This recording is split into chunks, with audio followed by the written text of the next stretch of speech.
Fala pessoal, beleza? Boa tarde. Dia 25, né, pessoal? Vamos ao nosso recap de hoje. Mini índice, contexto e movimentação do preço. Lateralidades geram tendências, né? E tendências geram lateralidade. Essa é uma das frases, né, que o Brooks nos traz. Que o mercado, né, ele se desloca de uma tendência para uma lateralidade e de uma lateralidade para uma tendência. E hoje, né, foi um dia bem pequeno, né? Hoje a gente tem um range ali, né, de aproximadamente 650 pontos, né, o dia inteiro, né? E quando a gente tem um dia bem pequeno, no geral isso pode, né, nos levar a um dia de boa movimentação direcional no dia seguinte, tá? Quando a gente tem um dia pequeno, a gente tem uma melhor possibilidade de ter um dia lateral, de ter um dia de tendência, né? A gente tem um dia lateral, né, muitas vezes seguido por um dia de tendência, um doji, muitas vezes depois seguido por uma barra ampla, tá? E barras amplas, né, muitas vezes seguidas, né, por dojis. Foi algo que a gente havia falado aqui nesse momento, né, que a gente tinha tido um dia mais amplo, mas aqui a gente teve muito mais pressão vendedora, né, do que qualquer outra movimentação. Aqui, pessoal, a gente havia comentado no dia anterior, né, que aqui a gente tem uma possibilidade de wedge, né, foi aquela que a gente traçou ali nos 60 minutos, né, que a gente vê essa movimentação vindo até aqui em cima, depois vindo aqui embaixo, vindo aqui em cima, vindo aqui embaixo. Então eu tenho uma movimentação de três puxadas, eu tenho uma, duas, três novas máximas. E aqui é o ponto de inflexão dessa movimentação. Para que haja perna 2, o mercado precisa necessariamente, né, vir abaixo dessa mínima. Então, o mercado não vindo abaixo dessa mínima, né, a gente não tem como ter, né, uma perna 2, tá, na nossa possibilidade de wedge que deu certo, né, o wedge que renovou a inflexão. Tá? Então, aqui no gráfico diário a gente vê que os vendidos chegaram próximo, né, dessa região de fundo. A gente consegue observar que por hora, né, a gente tem mínimas cada vez mais altas, tá? Então, isso daqui ainda pode ser um indício, né, de defesa compradora. Defesa do quê? Defendendo essa região de stop, tá? Tá aqui embaixo. Então, eles conseguiram levar, né, uma boa movimentação de alta, onde ficam, né, localizados os maiores stops dessa movimentação, aqui ou aqui, tá? Então, teve defesa. Então, enquanto forem, né, fundos mais altos, né, ainda tem possibilidade dos comprados tentarem uma nova máxima, tá? A partir do momento que ele renova essa mínima, né, seria sub menos decimais. E aí, né, a gente já pode até trocar esse gap, né, para cá. O gap, né, acaba sendo, né, gaps são sempre entre três barras, né, então a gente tem entre essa barra e essa, né, entre essa mínima exatamente e essa máxima, né, fica a nossa região de gap aberto, tá? A gente só marca a barra, né, porque a gente faz aquela associação com aquela ideia de smart money, né, que a gente conversa, né, sobre flipar e e regiões de defesa, né, que a gente fez ali naqueles vídeos específicos ali, né, que é uma associação àquilo que o Brooks, né, trouxe, né, só que eu vejo que o pessoal do Smart Money trouxe com uma roupagem um pouco diferente e às vezes fica até um pouco mais fácil de explicar, tá? Então a gente trouxe esses estudos ali para a galera. Então aqui, um gráfico diário, mínimo mais alto, mínimo mais alto, mínimo mais alto, tá? Então, se o mercado não renova essa mínima, né, isso aqui pode deixar ligado, né, como um alarme, porque é uma região, né, de acionamento de stops, como a gente conversou. Se ele não renova essa mínima, não tem possibilidade, tá, de continuidade de movimentação de queda. Tá? Então é um ponto realmente crucial aos vendidos. Tá? E hoje eles não acreditaram nessa movimentação, porque eles não estavam dispostos a vender tão baixo. Tá? E M60, pessoal. No M60, o que a gente havia conversado? Né? Que está muito mais fácil descer do que subir. Né? A gente tem a volta em V, né, que a gente teve desse forte impulso de alta, né, esse impulso aqui, né, que é praticamente, né, se a gente coloca num time frame maior, a gente vê uma única barra, né, os modos, né, de microcanal acabam sendo bons modos de rompimento, né, e aí a gente tem a movimentação voltando, não em igual força, né, pessoal, ela não conseguiu voltar em igual força, que a gente teve mais pausas aqui, né, a gente ainda teve ainda assim uma H1, antes do mercado, né, reverter todo o forte impulso de alta. Depois o mercado volta a ser microcanal. Aqui a gente teve uma H1 bem discreta. Aqui a gente teve uma H2. Né? Aqui perde mínima de novo. Ó. H1 perde mínima. H2. Aqui não perde mínima, tá? Então aqui ainda não é H3. Ó. Aí ele perde mínima aqui. E aqui seria, né, a sua H3. H3 também não teve boa movimentação de alta. E aqui, né, retomando um dos pontos, né, que a gente conversou sobre o dia de hoje, acabei, né, conversando com o pessoal que hoje, né, participaria muito mais da ponta vendedora. Uma das razões, né, pessoal, são retornos à média móvel de 9. A gente já conversou sobre isso. E a lógica, ela é idêntica a todos os tempos gráficos. Se eu tenho, né, um bom impulso, né, a gente pensa dentro daquele estudo, né, de impulso e canal, quando a gente tem uma boa movimentação de impulso, a gente pensa que essa movimentação ela vai gerar um tipo de canal. Às vezes vai ser um canal amplo, na maioria das vezes acaba sendo um canal estreito, né, mesmo que breve. E aqui o mercado se converteu bastante, né, em uma lateralidade. Mas, a partir da primeira correção, eu sei que eu já não tenho mais micro canal e eu tenho um canal estreito de baixo. Se ainda é um canal estreito de baixo, eu ainda não posso estar tentando comprar alto, tá? E na verdade a gente lá no 15 a gente tinha algumas possibilidades de setup de venda, que era outro ponto, né, que a gente conversou hoje pela manhã, né, que seria mais interessante, por exemplo, a gente está tentando buscar por vendas alto. Por quê? Porque subir ia ser uma tarefa difícil, porque a subida, né, dessa movimentação ela tem as médias como resistência. A gente já conversou que primeiros toques, né, na média móvel, né, depois de um impulso, no geral a gente vai buscar por venda, né? Então, são só pontos que a gente vai repetindo, né? A gente vai repetindo, então a gente vai criando ideias a partir daquilo que a gente vai estudando e daquilo que a gente vai vendo, repetindo que dá certo.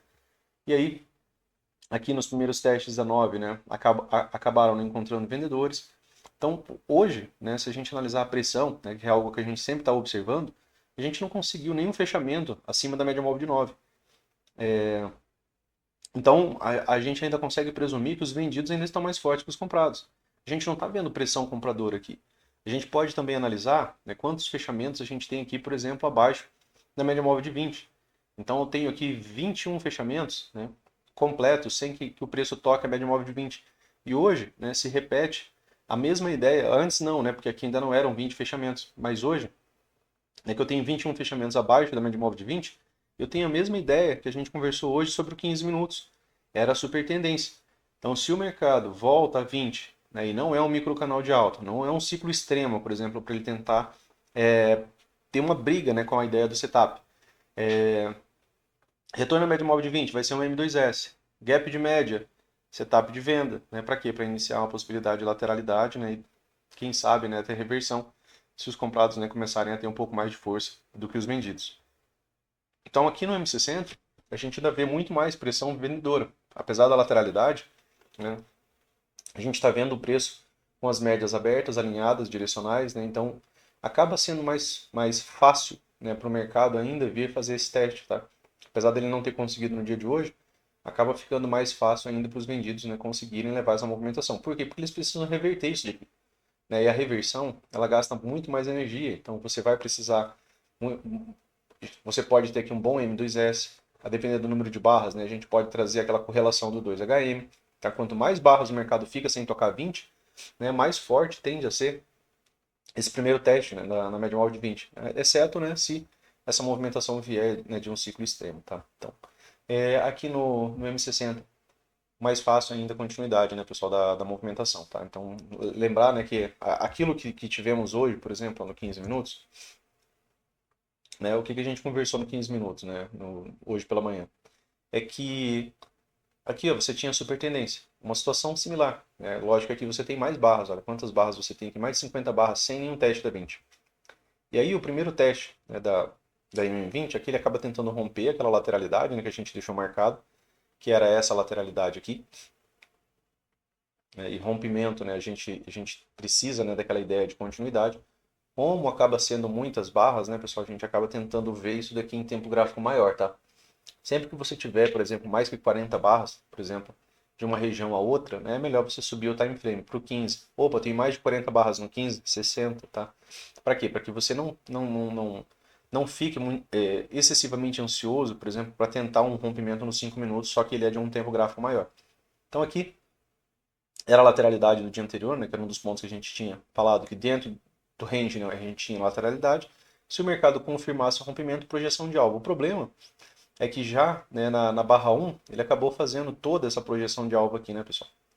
Na própria barra 1, aqui ele já pagou, né, 100% dessa movimentação. Tá? Então, na própria barra 1, ele já conclui, né, uma possibilidade de movimentação do preço. E aí essa barra volta bastante. Um dos pontos que a gente falou é que se a gente quer vender, a gente não quer ver esse tanto de pavio. Seja no 15, seja no 5, né? No 5 é praticamente 50% da barra é pavio. Ou seja, 50% da barra é uma barra compradora, né? É a mesma coisa que você estiver vendo isso daqui, ó. Quando você vê um excesso de pavio numa barra, como essa, por exemplo, ó, é como se você estivesse olhando para isso. Então você está vendendo exatamente em um fechamento de alta. Então isso é mais complexo. Então às vezes é melhor você aguardar mais barras, tá? E aí a gente viu isso tanto no 5 quanto no 15.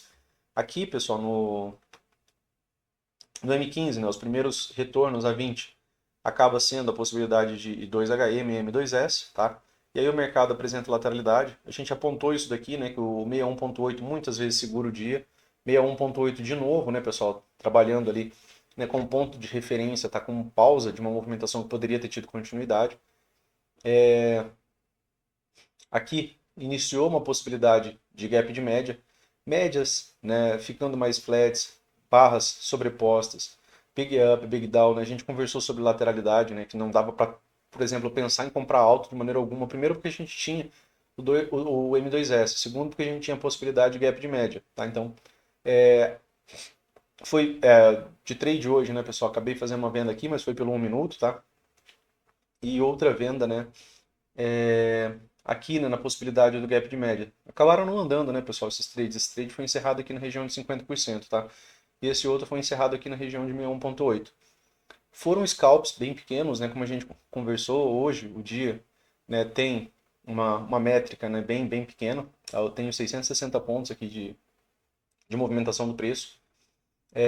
Os vendidos, né, não deixaram os comprados nem mesmo conseguir um gap de média, né, mesmo se você der um pouco mais de zoom aqui, ó, barra completa exatamente acima da 20, somente essa daqui, tá? Não temos aqui as nossas duas barras completas aqui para a gente poder, né, analisar que os comprados participaram melhor disso aqui. Isso é um ponto também que nos remete, né, que fica um pouco mais fácil essa movimentação ser uma movimentação de queda. Esse fundo aqui acaba sendo um fundo de referência, né? Por quê? Porque eu tenho um ponto de pausa nele, tenho um segundo ponto de pausa nele, e mais uma vez, né, um terceiro ponto de pausa em cima, né, da mesma região, acaba sendo, né, o mesmo potencial de uma wedge. Então, se essa movimentação de três puxadas, né, cria algum tipo de reflexo aqui, a gente pode ter um trade por entrada baixo nessa nova lateralidade, tá? Claro que esse extremo aqui é importante, e claro que essa região aqui, né, os vendidos precisam buscar ela caso eles queiram níveis mais baixos, tá? Ponto de inflexão, né, pessoal? Se eu tenho uma movimentação de três puxadas, o mercado testa isso daqui e ele renova esta máxima, né, que é uma máxima majoritária dessa movimentação, aí, né, ele teria potencial para uma perna 2 de alta, tá?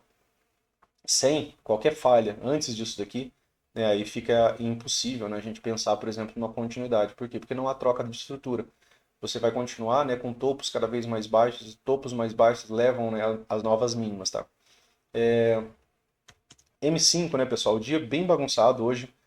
Acabei usando bastante o M1. Por quê? Porque o range era muito pequeno, né?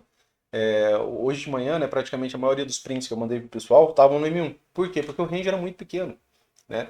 Eu não tinha um bom range para trabalhar, né? Então, se eu estou tentando vender alto, se eu fosse vender pelos 5 minutos, eu estaria vendendo muito próximo do centro da lateralidade, que no geral é onde a gente devia estar saindo.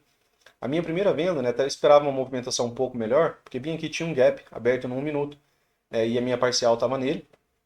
Só que aqui no 61, né, a barra começou a subir e acabei encerrando o trade. Para quê? Para esperar mais oportunidade.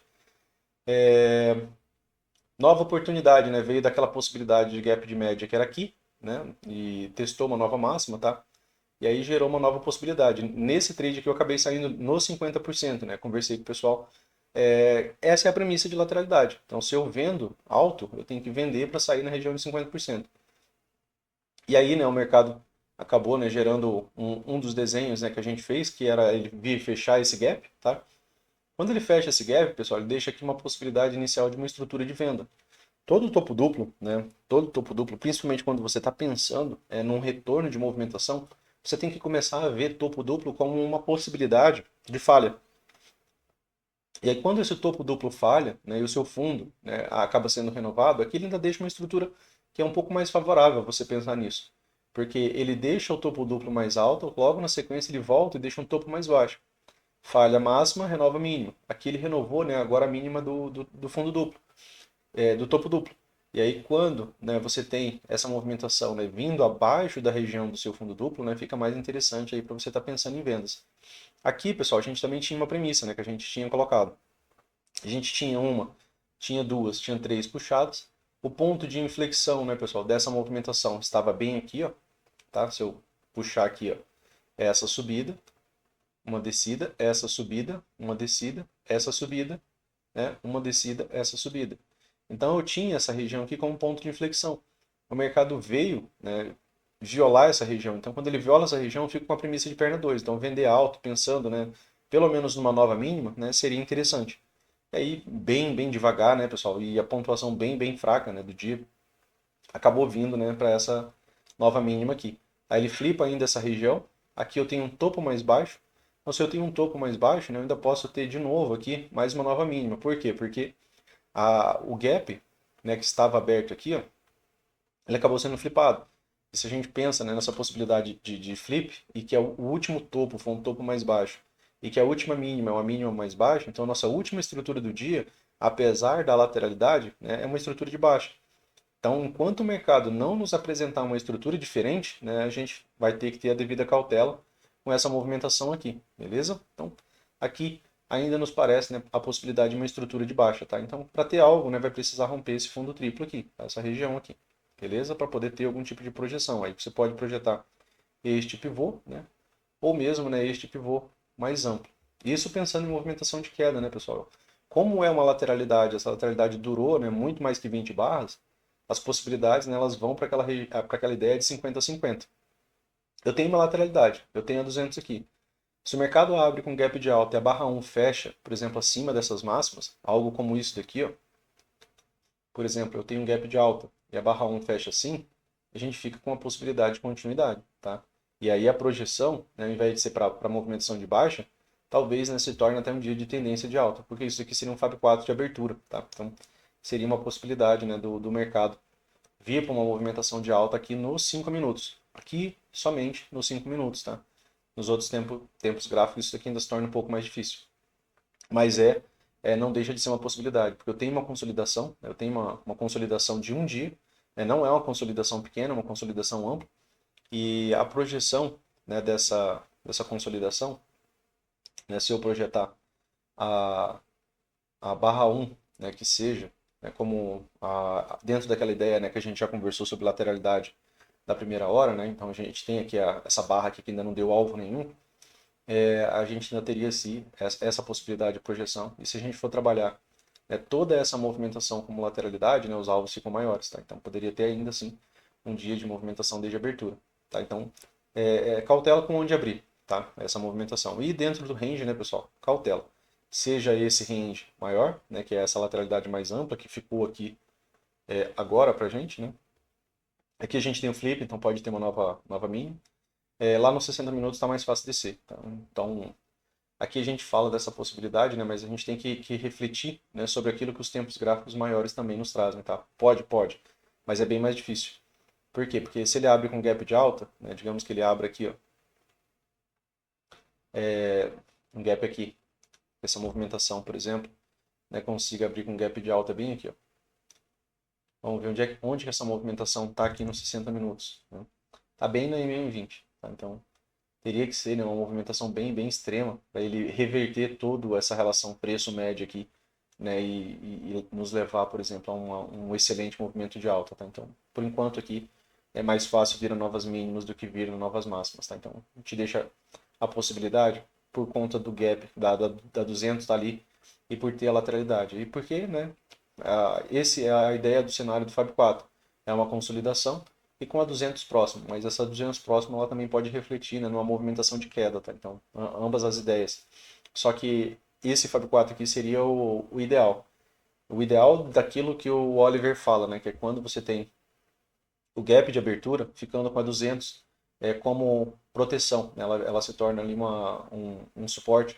E no caso, mesmo que o preço voltasse até ela, né, ainda compraria um pouco mais, tá? Acreditando bastante nesse setup. Não é nosso caso, porque os tempos maiores, né, eles estão mais difíceis, né? No geral, os tempos estão um pouco melhores, né? Mas a gente tem que, né, trazer a possibilidade, porque o mercado, né, é ele quem vai, né, nos dizer como que a gente vai poder operar, beleza? Então, pro dia de hoje era isso, pessoal. Valeu. Se gostou, curta, compartilha, né? Se inscreva no canal. Um forte abraço aí e até amanhã.